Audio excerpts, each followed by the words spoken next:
सखी सुल्तान बहु आप को एक बंदा आया ना, उन्हें आख्या कि अल्लाह लियो तुसी बड़िया इबादतां रियासतां करदे हो, मैं बड़ा गरीब हाँ गनी होना चाहना, मैं बड़ा गरीब हाँ गनी होना चाहना वा। सुल्तान बहु आप फरमान लगे जे बेलिया तू गरीब है ना, इंज करया कर सदका दे दिया कर। अर्ज की थी अल्लाह लियो पैसे ही कोई नहीं है सदका कितों दिया, पैसे ही कोई नहीं है सदका कितों दिया। जो इन्नी गल की आ फरमाया वो घर कुछ है रखी हूँ आ कुकड़ियाँ रखियाँ ने, आ फरमाया चल एक ना कुकड़ियाँ को 2-4 आंडे लाउंदियां ही ने ना, एक आंडा सदका दे, एक आंडा सदका दे दिया कर ते अल्लाह तेनू गनी कर दे।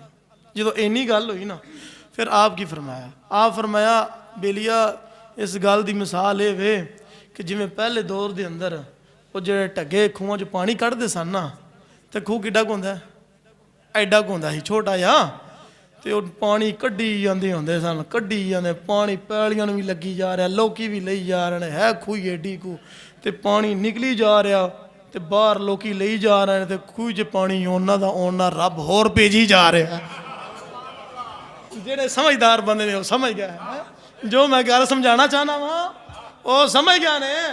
फरमाया अल्लाह दिया बंदिया इहदी मिसाल इंजी है, और जिवें सारी दिहाड़ी खूह चो पानी कड्डी जाओ वो घटदा नहीं, रब आउंदे जो होर पाई जांदा।